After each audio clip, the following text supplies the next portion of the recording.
ponto de encontro de 2015. É com grande satisfação que mais uma vez acolhemos tão ilustre moderadora e oradores. A temática do nosso ponto de encontro é muito relevante. Nós normalmente, neste último ponto de encontro de dezembro, é um pouco complexo já para muitos dos participantes e das pessoas que normalmente, entidades que se interessam pelas nossas temáticas e que participam. Normalmente temos alguma dúvida nesta semana em realizar os nossos pontos de encontro, por causa precisamente da época natalícia, mas não quisemos deixar de o fazer como usualmente. E nesse sentido, dado que é o último ponto de encontro, nós gostaríamos deste ano, claro, gostaríamos de agradecer muito o vosso contributo. Conhecemos algumas das personalidades e dos especialistas aqui presentes, e nomeadamente o ilustre moderador. Obrigada a todos pela vossa presença, espero que haja tempo para debate. Também. Muito obrigado. Muito obrigada. Muito obrigado. Bem-vindos. Devo dizer que para mim é um gosto enorme estar aqui convosco e gostava de dar para já os parabéns à Lisboa é Nova, que é incansável, consegue ter uma capacidade em lugar de nos trazer para o debate o conceito de ponto de encontro, que é um sucesso. Já sei que tem sido imensos clientes, mesmo numa semana como esta, em cima do Natal, com 20 graus lá fora, tudo convidado para depois ir para as compras nesta magnífica cidade de Lisboa. O que nos traz aqui hoje tem a ver com a logística urbana, que é um tema extremamente complexo. Eu devo dizer, percebo muito pouco e sempre que tento perceber fico mais confuso. João, não leves a mal, mas eu acho que é uma área que todos nós queremos soluções e de maneira que é com muito prazer também que vou passar para o vosso lado, para o lado lá e assistir com muito gosto a 3 apresentações que teremos aqui connosco hoje. São 3 pessoas do mundo académico, universitário. O primeiro orador será a doutora Sandra Mel, que eu conheço muito bem, mas não quero meter água, portanto vou fazer aqui uma pequena introdução. É doutorada em Engenharia Civil, na área temática da logística urbana. Reparem que a logística urbana é daqueles aspectos fantásticos que nós todos os dias, quando vamos a uma pastelaria, estão lá os bolos, quando vamos no supermercado, estão lá os produtos que aparecem diariamente e quando encomendamos algo pela net também aparecem lá em casa numa caixinha. Mandamos. Este milagre de que tudo aparece à nossa porta não acontece por acaso e tem realmente enormes impactos se não for bem gerido, nomeadamente na circulação do tráfego rodoviário. Ocupa um espaço público, portanto, quando nós queremos gerir bem o espaço urbano e planear bem o espaço público, temos obviamente que contemplar também a existência da logística urbana. E não se consegue fazer apenas com veículos ligeiros e complexidade aumenta. E eu julgo que o que nos traz aqui hoje é um pouco debater esses assuntos e cruzamos então a doutora Sandra Mel, que é doutorada na área da logística urbana pela Universidade do Porto, por Faculdade de Engenharia, e que tem estado muito envolvida em um conjunto de vastos projetos nacionais e europeus sobre esta temática, inovação dentro da logística urbana. Eu se calhar apresentava já os 3 e percebemos que há aqui uma coerência entre os 3 oradores, porque posteriormente ao que a Sandra Mel nos vai falar em relação a boas práticas e soluções internacionais sobre como abordar o problema da logística urbana, temos o jovem doutorado André Alho, que está no centro e que está já de malas aviadas para Singapura, onde vai estar envolvido no Singapore MIT Alliance for Research and Technology Center. Parabéns, espero que corra muito bem. Ainda por cima vai trabalhar afincadamente neste mundo da logística urbana, certo? Sim, mas que felizmente, antes de se ir embora, dedicou os seus últimos anos a estudar e simular a logística urbana e usou como palco a cidade de Lisboa. Portanto, nós vamos perceber como é que foi feita a simulação e como é que ele avaliou até que ponto é que uma boa gestão ou menos gestão tem impactos diretos na boa circulação e bom funcionamento de uma cidade. Que é isto que preocupa todos nós quando queremos entregas just in time à porta de todas as atividades que nós depois tiramos proveito, mas por outro lado não queremos que estejam no nosso caminho diariamente em segunda fila, por exemplo, não é? Que é um caso muito comum, ou a fazer barulho, ruído, portanto, com problemas de poluição sonora e poluição ambiental que todas as cidades se queixam. Depois, por último, o professor João Abreu e Silva, que está aqui à minha direita, meu colega, que é professor associado do Departamento de Engenharia Civil do Instituto Superior Técnico e é membro do Conselho Diretivo do World Society for Transport and Land Use Research. Portanto, vem muito do mundo do planeamento urbano e que e que vai voltar para lá, e que vai partilhar connosco resultados de um inquérito que tenta cruzar os impactos da má gestão da logística urbana com o que é que os principais As principais pessoas que sofrem com isso, o que é que eles o que é que percebem pensam, isso se os afeta. Maneira, temos aqui um painel que eu diria fantástico. Temos um problema, como sempre, que é o tempo aqui não é infinito, é limitado. Nós temos que deixar este edifício mais tardar às 19h45, porque fecha, e portanto são 16h10, e eu ia sugerir que tivéssemos 15, 20 minutos por pessoa, para depois termos aqui meia hora de debate, que é uma das partes, aliás, ponto de encontro, é mesmo para promover essa troca de experiências neste encontro, de maneira que eu propunha que fosse assim. Eu, a partir de agora, serei um fantástico espectador atento e que farei, Sandra, depois sinalizarei quando chegar à altura de estarmos perto dos 15 minutos. Muito bem? Então, vamos a isto.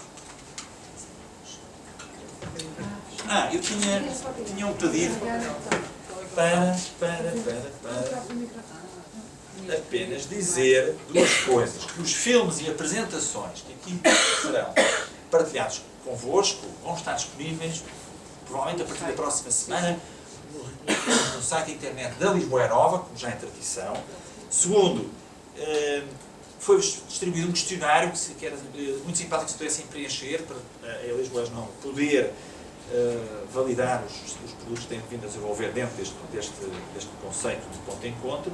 E por último, que este é o último deste ano, mas para o ano, em janeiro, cá estaremos, com um tema que será surprise. Ok, muito bem.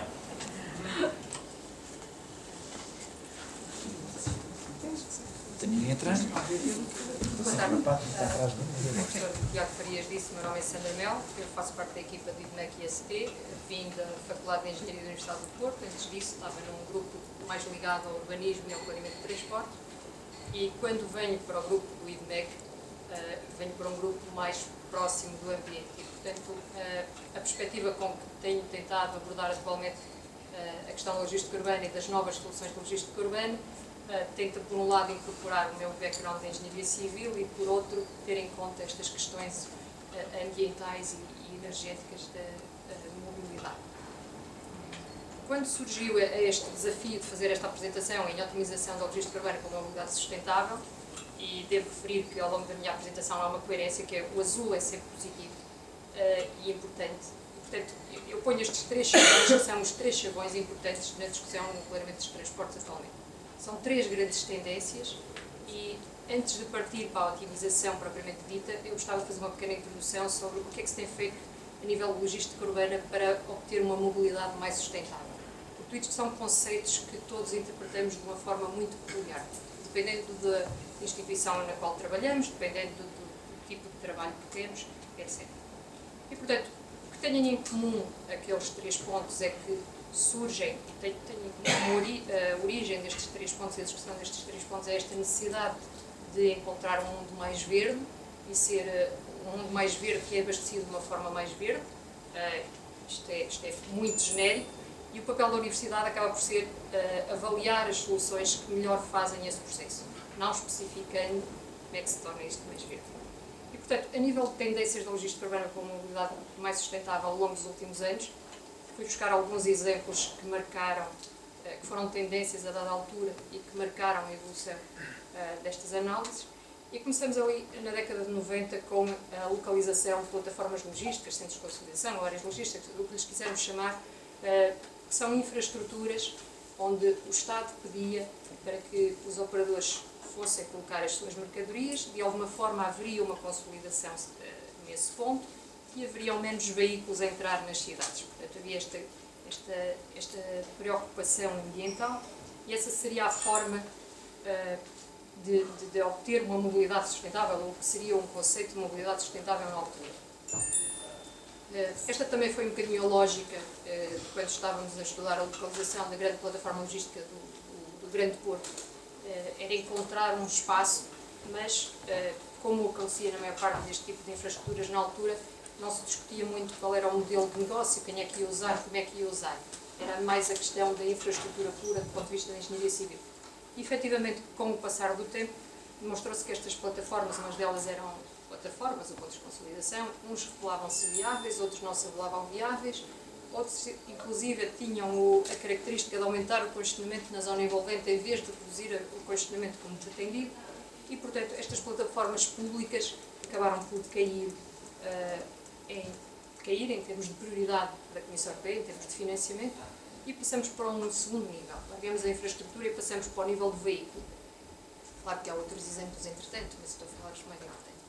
A nível de veículo, a lógica era que, já que não conseguimos obrigar os operadores a ir à periferia fazer a consolidação, e eles insistem em vir para o interior da cidade, então vamos obrigá-los a fazê-lo num veículo verde, um veículo elétrico. Reparem que o veículo verde continuava a provocar congestionamento, continuou a ocupar espaço. A única diferença é que o veículo verde não iria poluir como o veículo convencional e, portanto, estávamos quase a responsabilizar um determinado setor pela poluição que acontecia no centro da cidade. Esta solução foi muito promovida a nível europeu por um projeto europeu que era o LCIDIS, que tinha meia dúzia de veículos elétricos financiados pela Comissão Europeia. Depois houve uma grande manobra de marketing associada a este projeto europeu, mas, em rigor, àquela data e para aquele tipo de tecnologia que tínhamos há 5 anos atrás, os caminhões elétricos ainda não conseguiam responder às necessidades dos operadores, em termos de autonomia, de peso, etc. As coisas mudaram muito em termos de tecnologia, portanto a realidade agora já será um bocadinho diferente, mas à data esta promoção do veículo elétrico também não estava a resultar. E como os operadores são persistentes, continuavam a insistir em vir para dentro da cidade, entramos num outro nível, que é, vamos criar microplataformas no exterior da cidade e vamos fazer o abastecimento, e isto é bastante mais recente, e estão muitas cidades a ponderar esta opção, vamos fazer o abastecimento com veículos mais pequenos, de preferência elétricos. Nós, inclusive, a nossa equipa em 2013 tivemos uma cooperação com o New York Department of Transportation, onde fomos precisamente analisar e discutir este tipo de soluções, porque estavam a começar a ser algo que fazia sentido discutir para a realidade de Nova Iorque. E, portanto, é ainda uma solução que, em alguns casos, pode funcionar, que tem algumas vantagens, efetivamente, e pode conduzir uma mobilidade sustentável dentro de determinadas limitações e características. Aqui, com a minha consciência ambiental, como eu costumo chamar, a Patrícia do IDNEC, nós fizemos um estudo, inclusive, para avaliar em que condições é que isto funcionaria para a cidade do Porto e para a cidade de Lisboa, e, efetivamente, há aqui muitos detalhes, muitas questões a ter em conta antes de promovermos isto como a solução de mobilidade sustentável. Mais recente ainda, temos a questão do mais recente depende do ponto de vista, mas é de facto uma repetição do que acontecia há muitos anos atrás.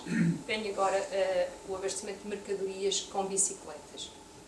Está também a ser muito discutida porque efetivamente não provoca emissões e não tem essa implicação do congestionamento que teria o caminhão elétrico.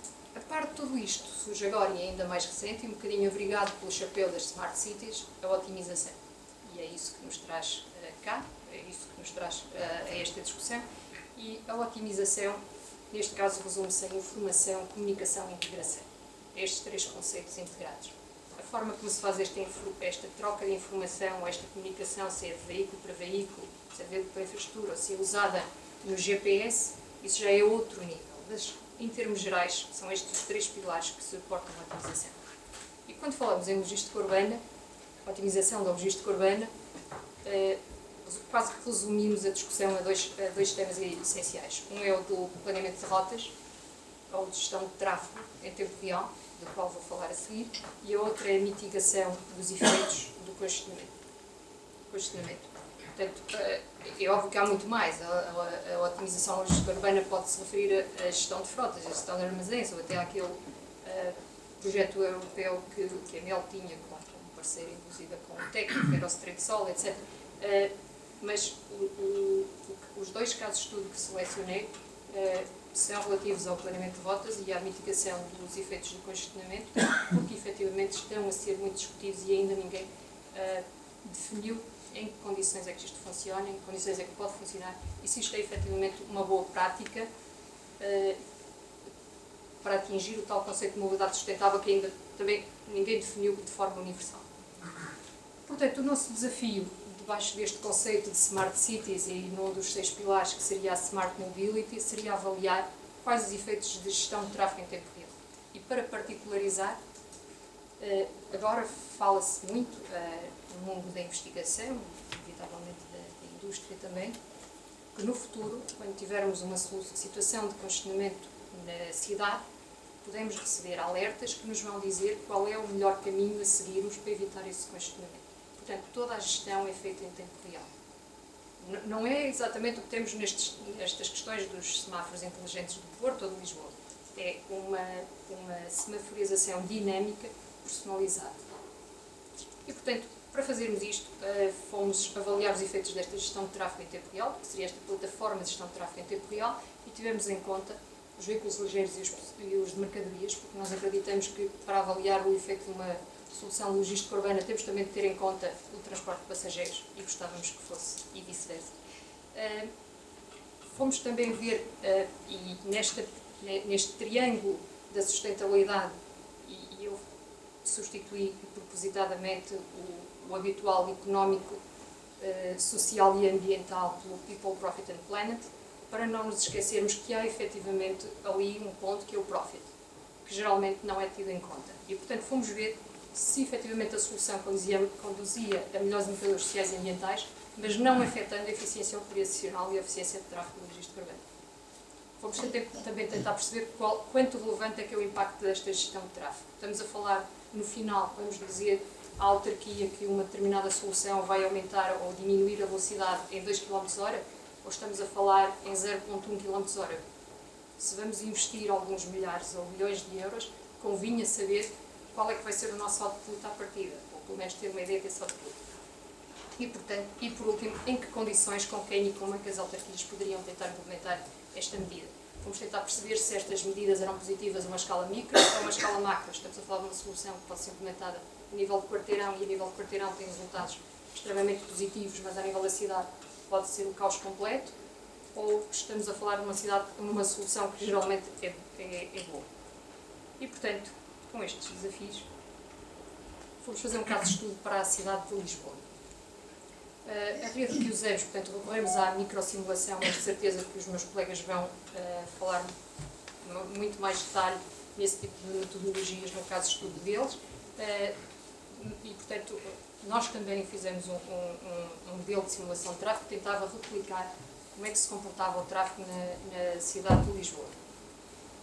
Para isso, tivemos aqui tenho um grande trabalho de um colega, que é o Ricardo Coimbra, da FEUP, um trabalho de definição do modelo das características dos veículos, das características das ruas, das velocidades a que se pode circular nessas ruas, etc. Portanto, tudo isto. E, por último, os incidentes, que o meu colega vai abordar com muito mais detalhe e que geralmente é a parte mais complicada neste tipo de metodologia. Portanto, a nossa rede tinha uma extensão total de 23 km, portanto, todos os resultados que eu vou apresentar de seguida, que falo como rede geral, a rede geral é esta rede de 23 km que viram no slide a seguir, tínhamos 6.317 veículos a entrar por hora no pico da manhã, sendo que 1.381 eram comerciais, e assumimos esta tipologia de veículos que era existente noutros estudos e em contagens. E, portanto, identificamos os pontos de acesso mais relevantes na rede, os percursos dominantes de mercadorias, que pontos é que eram os pontos negros de congestionamento no pico da manhã, e traçamos isócrones que são não mais do que percursos alternativos que unem a mesma origem e o mesmo destino e demoram o mesmo tempo. Isto para perceber, para depois nos podermos comparar e perceber quais são os percursos melhores para evitar o congestionamento, e por outro, porque no nosso modelo o nosso direcionamento era feito como condição que levasse a menores impactos ambientais. Portanto, era o equivalente a termos um GPS que não nos diz apenas, não nos dá apenas duas opções com base em tempo, mas uma vez que o tempo que eles demoram por causa destas isócrones é o mesmo, então dá-nos qual é que vamos poluir menos. Tendo em consideração as características da via. E assumimos uma taxa de 10% de aceitação de ser direcionado. Isto porque quando recebemos um alerta mesmo na autoestrada, nem todos reagimos a esse alerta.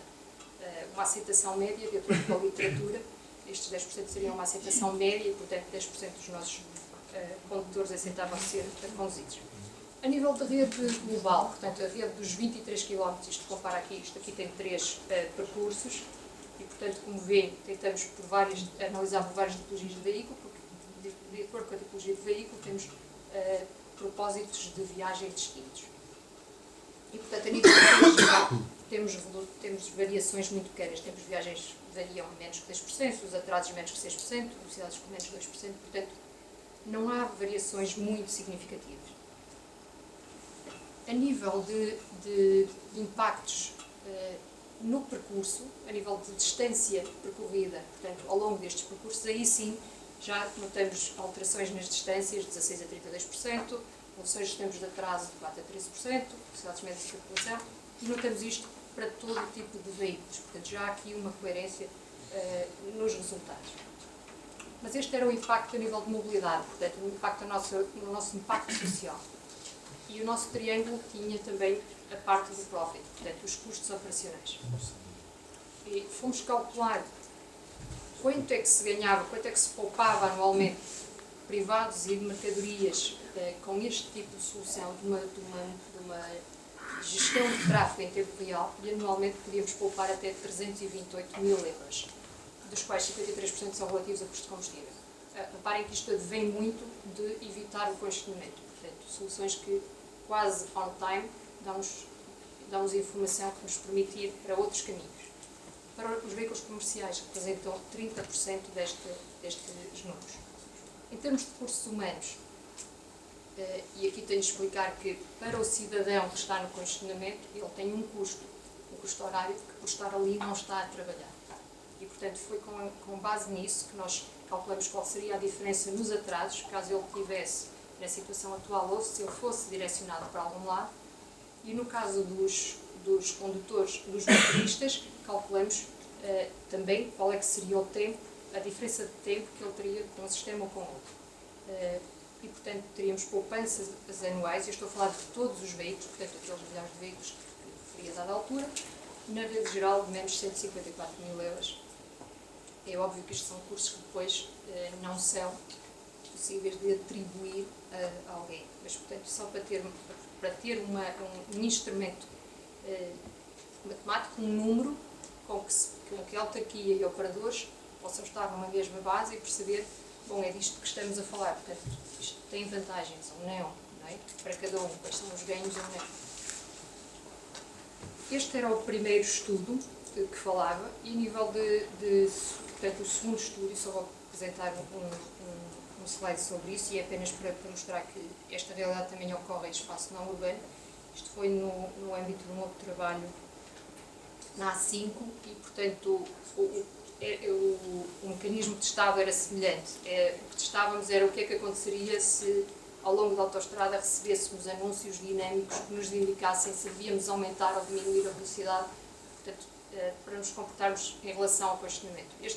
Neste estudo foram avaliadas 10 mil viagens, foram depois calibrados os perfis de condução e foi definido um algoritmo que estaria associado à tal plataforma da autoestrada que emitiria estes alertas. E, portanto, isto dava poupanças médias de 26 euros por ano por veículo. Isto seria, portanto, uma pessoa que fizesse o casa-trabalho diariamente durante um ano, obviamente subtraindo os períodos de férias, etc., teria uma poupança ao final do ano por evitar pontos de congestionamento de 26 euros por ano por veículo.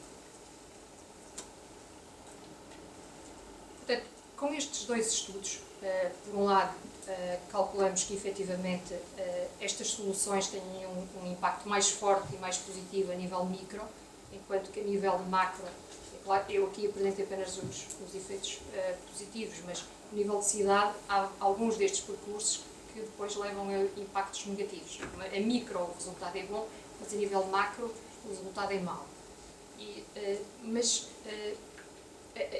a importância deste estudo reside em ter uma ferramenta de apoio à decisão antes da execução, antes da decisão de implementar um determinado sistema.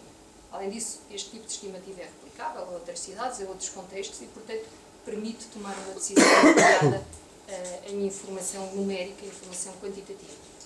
Tivemos também o cuidado de incluir, por um lado, o grupo de passageiros de transporte privado, que é um bocadinho o representante do interesse do bem público, e, por outro, aquela tipologia de veículos de mercadorias que é para refletir um bocadinho o interesse dos operadores. A forma como isto se implementa depois na prática tem sido o objetivo de um projeto que temos na Brisa, coordenado pela Patrícia,